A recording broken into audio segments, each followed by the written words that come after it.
ସ୍ତ୍ରୀର ଡାଏରୀ। କୋଉ ଝିଅ ଭାଗ୍ୟରେ ଭଗବାନ ଏତେ ଦୁଃଖ ନ ଲେଖନ୍ତୁ। ଏକ ହୃଦୟସ୍ପର୍ଶୀ କାହାଣୀ। ଆଜି ବାହାଘରର ପ୍ରଥମ ରାତି ଥିଲା।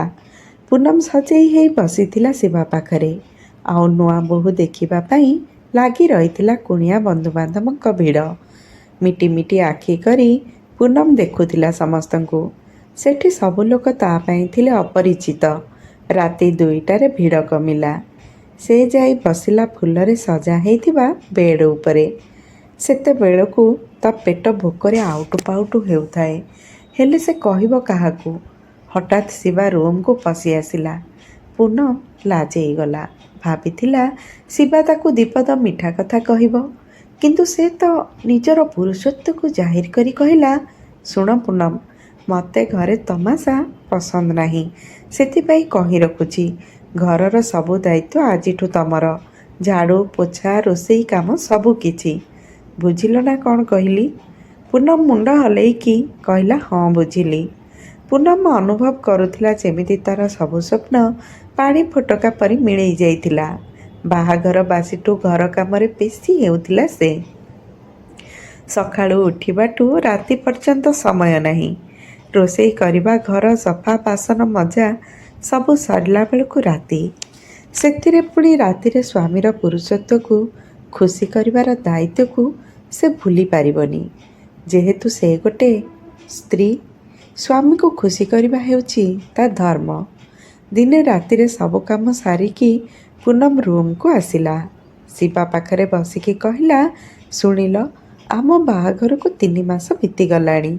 ତମେ ମୋତେ କୁଆଡ଼େ ଟିକେ ବୁଲେଇ ନେଲେ ହୁଅନ୍ତାନି? ଶିବା ନାଲି ଆଖି କରିକି କହିଲା, କୁଆଡ଼େ ବୁଲିବାକୁ ଯିବ ତମେ? ଶିବାର ଏମିତି ରୁକ୍ଷ ବ୍ୟବହାରରେ ପୁନମ ଡରିଗଲା। କହିଲା, ଶିବା, ତମେ ମୋ ଉପରେ ଏମିତି ସବୁବେଳେ କ'ଣ ପାଇଁ ରାଗିକି କଥା ହେଉଛ? ଶିବା କହିଲା, ଅଯଥା କଥାଗୁଡ଼ାକ ଗପନି। ଯାଅ ମୋ ଡ୍ରେସ୍ ଆଇରନ୍ କର। ମୁଁ ଏମିତିରେ ଦିନସାରା କାମ କରିକି ଥକି ଯାଇଛି। ପୁନମ ସ୍ନେହରେ କହିଲା, ତମେ ଶୁଅ, ମୁଁ ତମ ଗୋଡ଼ ଚିପି ଦେଉଛି। ଶିବାର ଗୋଡ଼ ଚିପୁ ଚିପୁ ଶିବା ଶାନ୍ତିର ନିଦରେ ଶୋଇଗଲା। ଆଉ ତା ପାଦକୁ ନିଜ କୋଳରେ ଧରି ରଖି ପୁନମ ଭାବୁଥିଲା, ଶିବା, ମୁଁ ମୋ ଜୀବନରେ ବହୁତ ଦୁଃଖ ଦେଖିଛି। ମୁଁ ଟିକେ ସ୍ନେହ ଚାହୁଁଛି, ତମର ସାଥ ଚାହୁଁଛି। ସତରେ ତମେ କ'ଣ ମୋ ଆଖିରେ ଭରି ରହିଥିବା ଦୁଃଖକୁ ବୁଝିପାରୁନ? ପ୍ରକୃତରେ ପୁନମ ମା ପିଲାବେଳୁ ମରିଯାଇଥିଲା। ତାପରେ ତା ବାପା ଦ୍ୱିତୀୟ ବିବାହ କରିନେଲେ। ସାବତ ମା ପାଖରେ ସେ ବହୁତ ଦୁଃଖ କଷ୍ଟରେ ବଢ଼ିଥିଲା। ସେଥିପାଇଁ ତ 20 ବର୍ଷ ବୟସରେ ତା'ର ବାହାଘର କରେଇଦେଲା ତା'ଠୁ 16 ବର୍ଷ ବଡ଼ ଶିବା ସାଙ୍ଗରେ। ନିଜ ଭାଗ୍ୟକୁ ଆଦରିକି ଜୀବନ ବଞ୍ଚିବା ଛଡ଼ା ତା ପାଖରେ କିଛି ଉପାୟ ନଥିଲା। ପୁନମ କେବେ ନିଜ ଦୁଃଖ କାହାକୁ କହୁନଥିଲା। କାହାକୁ ବା କହିବ? ନିଜ ସ୍ୱାମୀ, ଯିଏ ସୁଖ ଦୁଃଖର ସାଥୀ ହେବା କଥା, ସିଏ ଯଦି ମନ କଥା ବୁଝୁନି, ଆଉ କାହାଠୁ ଆଶା ରଖିବ ସିଏ? ସକାଳୁ ରାତି ପର୍ଯ୍ୟନ୍ତ ଖଟେ। ସେଥିରେ ଯଦି କେବେ ହାଲିଆ ହେଇକି ବାସନ ମାଜିପାରେନି କି ଘର ସଫା କରିପାରେନି, ଶାଶୁ 12 କଥା ଶୁଣାନ୍ତି। ପୁନମ କିଛି କହିପାରେନି। ଯେମିତି ବିଚାରୀ ନିଜ ପାଟିକି ଛୁଞ୍ଚି ସୂତାରେ ସିଲେଇ କରିଦେଇଛି। କେତେବେଳେ ନିଜର ଛୋଟ ବଡ଼ ଆବଶ୍ୟକତା ପୂରଣ କରିବା ପାଇଁ ତା ପାଖରେ ପଇସାଟିଏ ନଥାଏ। ସେଥିପାଇଁ ତାକୁ ଶାଶୁଙ୍କ ପାଖରେ ହାତ ପତେଇବାକୁ ପଡ଼େ। ଦିନେ ପୁନମ ଶିବାକୁ କହିଲା, ଶିବା, ତମେ ମାସକୁ କିଛି ଟଙ୍କା ମୋତେ ଦେଲେ ହୁଅନ୍ତାନି? ଶିବା ଚିଡ଼ି ଯାଇକି କହିଲା, ମୁଁ କିଛି ଦେଇପାରିବିନି। ତମର ଯାହା ଦରକାର ବୋଉକୁ କୁହ, ସେ ତମକୁ ଆଣିକି ଦେବ। ପୁନମର ଆଖି ଲୁହ ଛଳ ଛଳ ହେଇଗଲା। ସେ ଶିବା ହାତକୁ ଧରିଦେଇ କହିଲା, ମୋର କିଛି ଦରକାର ନାହିଁ। କେବଳ ତମର ଟିକେ ସ୍ନେହ ଆଉ ଭଲ ପାଇବା ଦରକାର। ସେତିକି ତ ତମେ ମୋତେ ଦେଇପାରିବ? ଶିବା ଟିକେ ହସିଦେଲା। ମୁଁ ତମକୁ ସ୍ନେହ ତ ଦେଉଛି। ପୁନମ ଟିକେ ସାହସ କରି କହିଲା, ଦେଖ, ମୁଁ ଆଜି ମୋ ଜନ୍ମଦିନରେ ତମ ନାଁ ମୋ ହାତରେ ମେହେନ୍ଦିରେ ଲେଖିଛି। ଶିବା କିନ୍ତୁ ଖୁସି ହେବା ବଦଳରେ ବିରକ୍ତ ହେଉଥିଲା। ଭଗବାନ କେମିତି କେଜାଣି ଏଇ ପାଗଳଟାକୁ ମୋ ଭାଗ୍ୟରେ ବାନ୍ଧିଦେଲେ। ଶିବା କହିଲା, ପୁନମ, ଆଜି ନୂଆ ଘର ତିଆରି ପାଇଁ ଇଟା ଆସିବ। ତମେ ମିସ୍ତ୍ରୀକୁ ଇଟା ବଢ଼େଇବାରେ ସାହାଯ୍ୟ କରିବ।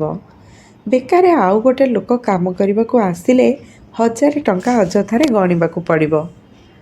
ପୂନମ ତା କଥାରେ ସମ୍ମତି ଜଣେଇଲା। ଘରର ସବୁ କାମ ସାରିବା ପରେ ଇଟା ବଢ଼େଇବା କାମ କଲା। ଦିନଯାକର ପରିଶ୍ରମ ଫଳରେ ଦେହରେ ତାର ପ୍ରବଳ ପୀଡ଼ା ଅନୁଭବ ହେଉଥିଲା। ମୁଣ୍ଡ ତ ଫାଟିଗଲା ପରି ଅନୁଭବ ହେଉଥିଲା। ବାଧ୍ୟ ହେଇ ସେ ଶିବାକୁ କହିଲା, ଏଇ ମୁଣ୍ଡଟା ମୋର ଜୋରରେ କାଟୁଛି, ଟିକେ ଚିପି ଦେବନି? ଶିବା ବିରକ୍ତ ହେଇକି କହିଲା, ମୋତେ କିଛି କୁହନି, ମୁଣ୍ଡ ବିନ୍ଧା ମେଡ଼ିସିନ ଖାଇକି ଶୋଇପଡ଼। ସେଦିନ କ'ଣ ପାଇଁ କେଜାଣି ପୂନମକୁ ଶିବାର କଥା ବହୁତ କାଟିଥିଲା। କଡ଼ ଲେଉଟେଇକି ଶୋଇବାକୁ ଚେଷ୍ଟା କରୁ କରୁ ଆଖି ଦୁଇଟାରୁ ତାର ଅମାନିଆ ଲୁହର ବନ୍ୟା ଛୁଟି ଚାଲିଥିଲା। ସତରେ ତମେ କେତେ ନିଷ୍ଠୁର ଶିବା। ତମ ପାଖରେ କ'ଣ ମୋ ସ୍ନେହ ଆଉ ଭଲ ପାଇବାର କୌଣସି ମୂଲ୍ୟ ନାହିଁ? ଶିବାର ନିଦ ଖରାପ ନ ହେଉ ସେଥିପାଇଁ ସେ ନିଜ ପାଟିରେ ହାତ ରଖିକି ନିଜର କୋହକୁ ଲୁଚେଇବାକୁ ଚେଷ୍ଟା କରୁଥିଲା। ଏମିତିରେ ତାକୁ ରାତିସାରା ନିଦ ହେଲାନି। ପାହାନ୍ତିଆ ପରି ଟିକିଏ ଆଖି ଲାଗିଯାଇଥିଲା।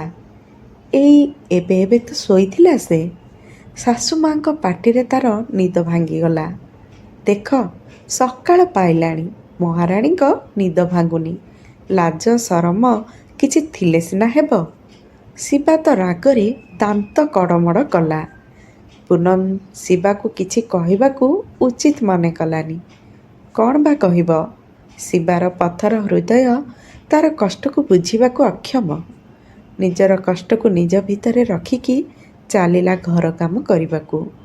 ଦିନଯାକ ଘର କାମ ପରେ ନୂଆ ଘର ତିଆରି କାମ କରିବାରେ ତାର ଦିନ ବିତୁଥିଲା। କେବେ ଇଟା ବୁହା ତ କେବେ ମାଟି ବୁହା କାମ।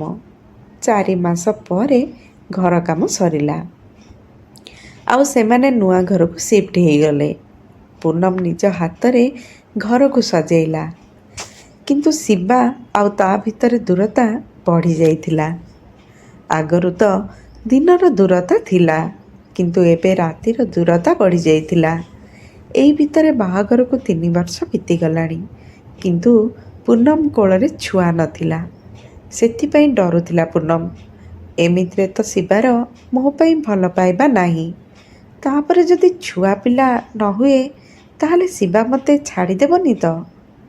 ସତକୁ ସତ ପୂନମକୁ ଲୁଚେଇ ଘରେ ଶିବାର ବାହାଘର କଥା ଚାଲିଥିଲା। ଏକଥା ପୂନମ ଜାଣିପାରିଥିଲା, କିନ୍ତୁ କିଛି ନ ଜାଣିଲା ପରି ମୁହଁକୁ ଚୁପ୍ ରଖିଥିଲା। କାହାକୁ ବା କହିବ? ମା ଥିଲେ ଦୁଃଖ ବୁଝିଥାନ୍ତା, ହେଲେ ମା ତ ପିଲାବେଳୁ 7 ପର କରି ଆରପାରିକୁ ଚାଲିଗଲା। ଆଉ ବାପା ନିଜ ଖୁସିରେ ମସଗୁଲ ରହିଲେ। ମୁଁ ଯେ ତାଙ୍କ ଝିଅ, ତାଙ୍କ ଜୀବନର ଗୋଟେ ଅଂଶ ସେ ଭୁଲିଗଲେ। ସତରେ ଯାହାର ମା ନାହିଁ ତାର କେହି ସାହା ନାହିଁ। ଏବେ ଏଇ ଲୁହ କେଇ ବୁନ୍ଦା ମୋର ଅତି ନିଜର, ତା ଛଡ଼ା ମୋର କେହି ଆପଣାର ନାହିଁ। ତଥାପି ପୂନମ ଡରୁଥିଲା ଶିବାକୁ ହରେଇବାକୁ। କୋଉ ସ୍ତ୍ରୀ ତା ସ୍ୱାମୀକୁ ଆଉ କାହା ସହ ବାଣ୍ଟି ପାରିବ? ଏହା କେମିତି ସମ୍ଭବ? କିନ୍ତୁ ବିଧିର ବିଧାନ କେ କରିବ ଆନ? ବିଧାତା ଯାହା କପାଳରେ ଲେଖିଦେଇଛି ତାହା ହିଁ ଘଟିବ। ପୂନମର ସବୁ ଭାବନାର ଅନ୍ତ ସେଦିନ ଘଟିଲା ଯୋଉଦିନ ଶିବା ବିବାହ କରି ଦ୍ୱିତୀୟ ସ୍ତ୍ରୀ ଘରକୁ ନେଇ ଆସିଲା। ନିଜ ହାତରେ ସଜେଇଥିବା ରୁମ୍ ଏବେ ଆଉ ତାର ନଥିଲା। ସେଠି ଅଧିକାର ହେଇଗଲା ଶିବାର ନବବିବାହିତା ସ୍ତ୍ରୀର। ଆଉ ପୂନମକୁ ଗୋଟେ ଛୋଟ ରୁମ୍ରେ ରହିବାକୁ କୁହାଗଲା। ପୂନମ ଦୁଃଖରେ ମ୍ରିୟମାଣ ହେଇଗଲା। ତାର ରାତି କଟୁଥିଲା ନୀରବ ଲୁହରେ, ଆଉ ଶିବାର ରାତି କଟୁଥିଲା ନବବିବାହିତା ସ୍ତ୍ରୀର ବାହୁରେ। ଶିବା ବହୁତ ଖୁସି ଥିଲା। ସ୍ତ୍ରୀକୁ ବାହାରକୁ ବୁଲେଇବାକୁ ନେଉଥିଲା। ଘରେ ତାକୁ ସମସ୍ତେ ଭଲ ପାଉଥିଲେ। କିନ୍ତୁ ପୂନମର ଦିନ ବିତେ ଘରର କାମରେ। କାମରୁ ଫୁରୁସତ ମିଳିଲେ ସେ ନିଜକୁ ଏକା ଏକା ଅନୁଭବ କରେ। ରାତିରେ ଆଖିକୁ ନିଦ ହୁଏନି। କେମିତି ଗୋଟେ ଅଜଣା ଦୁଃଖରେ, ନିଃସଙ୍ଗ ଭାବନାରେ ସେ ହଜିଯାଏ। ସେଦିନ ରାତିରେ ବୋଧେ ପୂନମର ମୁଣ୍ଡରେ ଅଧିକ ଯନ୍ତ୍ରଣା ହେଉଥିଲା। ସେ ଜୋରେ ଜୋରେ ଚିଲେଇକି ଶିବାକୁ ଡାକିଲା, ହେଲେ ଶିବା କେମିତି ଶୁଣିବ? ସେ ତ ଶୋଇଥିଲା ତା ସ୍ତ୍ରୀର ବାହୁରେ। ଯନ୍ତ୍ରଣାରେ ଛଟପଟ ହେଇ ପୁନମ ପଡ଼ିଗଲା ଚଟାଣ ଉପରେ। ଆଉ ସେଦିନ ସେ ପ୍ରଥମ ଥର ଶାନ୍ତିରେ ଶୋଇପଡ଼ିଥିଲା ସବୁଦିନ ପାଇଁ। ସକାଳ 7ଟାରେ ଶାଶୁ ଉଠିକି ଗାଳି କରୁଥିଲେ, ଅଲକ୍ଷଣୀ, ସକାଳ 7ଟା ହେଲାଣି ଉଠିନି, ଜଳଖିଆ ହେବ ନା ନାହିଁ? ସେପଟୁ ଶିବା ପାଟି କରି କହୁଥିଲା, ବୋଉ, ପୁନମକୁ କହ ଜଳଖିଆ ଆମ ପାଇଁ ରୁମ୍କୁ ପଠେଇଦେବ। ଶାଶୁ ରାଗିକି କହିଲେ, ସେ କ'ଣ ଉଠିଛି ଯେ ଜଳଖିଆ ଆଣିକି ଦେବ? ଶୋଇଥାଉ, ସେ ଆଜି କେତେ ସମୟ ଶୋଇବ, ତାକୁ କେହି ଡାକିବା ଦରକାର ନାହିଁ। ତାପରେ ସବୁ ନିଜ ନିଜ କାମରେ ଲାଗିଗଲେ। ଏମିତିରେ ଦିନ 3ଟା ବାଜିଗଲା। ପୁନମ କିନ୍ତୁ ଉଠିଲାନି।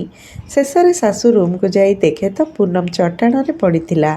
ତାପରେ ସେଠି ସମସ୍ତେ ରୁଣ୍ଡ ହୋଇଗଲେ।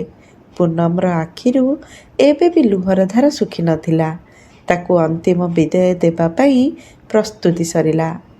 କାହା ଆଖିରେ ତା ଶେଷ ଯାତ୍ରା ବେଳେ ମଧ୍ୟ ଲୁହ ନଥିଲା। ଦିନେ ଶିବାର ଦ୍ୱିତୀୟ ସ୍ତ୍ରୀ ପୁନମର ରୁମ୍ ସଫା କରିବା ବେଳେ କିଛି ଔଷଧ ଆଉ ରିପୋର୍ଟ ପାଇଲା। ରିପୋର୍ଟରୁ ଜଣାପଡ଼ିଲା ପୁନମକୁ ବ୍ରେନ୍ ଟ୍ୟୁମର ଥିଲା। ଜଣା ନାହିଁ କେବେଠୁ ପୁନମ ଏକା ଏକା ଏତେ ଯନ୍ତ୍ରଣା ସହୁଥିଲା। ଗୋଟେ ଡାଏରୀ ମଧ୍ୟ ମିଳିଲା, ଯେଉଁଥିରେ ପୁନମ ନିଜ ଦୁଃଖକୁ ଲେଖୁଥିଲା। ଯେଉଁଥିରେ ଲେଖା ହେଇଥିଲା, ଶିବା ମୋ ଉପରେ ସବୁବେଳେ ବିରକ୍ତ ହେଉଛନ୍ତି, କେବେ ଟିକେ ସ୍ନେହଭରା ନଜରରେ ମୋ ଆଡ଼େ ଦେଖୁନାହାନ୍ତି। ଆଜି ମୁଁ ନୂଆ ଘର ପାଇଁ କାମ କଲି। ଶିବା ମୋତେ ଥଣ୍ଡା ପାଣି ପିଆଇଲେ। ମୁଁ ବହୁତ ଖୁସି ହେଲି। ସେ ସବୁବେଳେ କହୁଛନ୍ତି ମୁଁ ବହୁତ ଭଲ। ତଥାପି ସେ କ'ଣ ପାଇଁ ମୋଠୁ ଏତେ ଦୂରେଇକି ରୁହନ୍ତି? ମୁଁ ଆଜି ଶିବା ପାଇଁ ସଜେଇ ହେଇଥିଲି, ତଥାପି ସେ ମୋ ଆଡ଼େ ଚାହିଁଲେନି। କିନ୍ତୁ ମୁଁ ତାଙ୍କ ଉପରେ ରାଗିନି। ଏବେ ଆମ ନୂଆ ଘର କାମ ସରିଯାଇଛି। ମୁଁ ନିଜ ହାତରେ ଘର ସଜେଇଛି। ମୁଁ ଶୁଣିଲି ଶିବା ବାହା ହେବେ। ସବୁ ଜାଣି ଚୁପ୍ ରହିଛି। କାରଣ ସେ ଯଦି ମୋତେ ଘରୁ ବାହାର କରିଦେବେ, ମୁଁ କ'ଣ କରିବି? କୁଆଡ଼େ ଯିବି? ମୋର ତ ଏଇ ଦୁନିଆରେ ନିଜର କେହି ନାହାନ୍ତି। ମଲା ଯାଏଁ ଚାକରାଣୀ ହେଇ ଏଇ ଘରେ ରହିବି। ଆଜି ସକାଳୁ ମୋର ନିଶ୍ୱାସ ନେବାରେ ବହୁତ ଅସୁବିଧା ହେଉଛି। ଲାଗୁଛି ମୋର ଶେଷ ସମୟ ଆସିଯାଇଛି। ମୋର ଦେହ ବହୁତ ଖରାପ ଥିଲା। ଶିବାଙ୍କୁ କହିଲି, ହେଲେ ସେ ଶୁଣିଲେନି। ଆମ ଗାଁ ମାଳତୀ ଭାଉଜଙ୍କୁ ନେଇ ଡାକ୍ତର ପାଖକୁ ଯାଇଥିଲି। ଡାକ୍ତର କହିଲା ମୋତେ ମାରାତ୍ମକ ରୋଗ ବ୍ରେନ୍ ଟ୍ୟୁମର ହେଇଛି। ମୁଁ କିନ୍ତୁ ମାଳତୀ ଭାଉଜକୁ ଅନୁରୋଧ କଲି ଏକଥା କାହାକୁ ନ କହିବାକୁ। ଔଷଧ ଖାଇଲେ ଆପେ ଭଲ ହେଇଯିବନି? ମୁଁ ଚାହୁଁନଥିଲି ଶିବା ମୋ ପାଇଁ ବ୍ୟସ୍ତ ହୁଅନ୍ତୁ।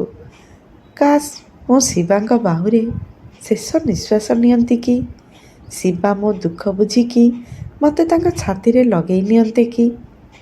ହେ ମୋର ପ୍ରିୟର ସ୍ୱାମୀ, ମୁଁ ମଲା ପରେ ଯଦି ମୋ ଡାଏରୀ ତମେ ପଢ଼ିବ, ତାହେଲେ ମନ ଦୁଃଖ କରିବନି କି ନିଜକୁ ଦୋଷୀ ଭାବିବନି। ଏଥିରେ ତମର କିଛି ଦୋଷ ନାହିଁ। ମୁଁ ତ ହୀନ କପାଳୀଟା। ତମ ଦ୍ୱିତୀୟ ସ୍ତ୍ରୀକୁ ବହୁତ ଭଲ ପାଇବା ଦେବ। ମୁଁ ଆଉ କିଛି ଲେଖିପାରିବିନି। ମୋତେ ବହୁତ କଷ୍ଟ ହେଉଛି। ଶିବା ଡାଏରୀ ପଢ଼ିବା ପରେ ପୁନମର ଅସ୍ଥି ପାଖରେ ବସିକି ବହୁତ କାନ୍ଦିଲା। କିନ୍ତୁ କ'ଣ ଲାଭ? ପୁନମ ତ ଏମିତି ଗୋଟେ ଦୁନିଆକୁ ପଳେଇଥିଲା ଯେଉଁଠୁ ତାକୁ ଫେରେଇ ଆଣିବା ଅସମ୍ଭବ। ଆଜି ଜଣା ନାହିଁ କେତେ ପୁନମ ନିଜ ଜୀବନସାଥୀର ଅଣଦେଖା ରୁକ୍ଷ ବ୍ୟବହାରର ଶିକାର ହେଉଥିବେ। ସେଥିପାଇଁ ନିଜ ଜୀବନ ସଙ୍ଗିନୀକୁ ଭଲ ପାଇବା ଦିଅ, ସମ୍ମାନ କର। ମୋର ପ୍ରିୟ ପାଠକ ବନ୍ଧୁମାନେ, ଷ୍ଟୋରିଟି କେମିତି ଲାଗିଲା ନିଶ୍ଚିନ୍ତ ଜଣେଇବେ। ଧନ୍ୟବାଦ।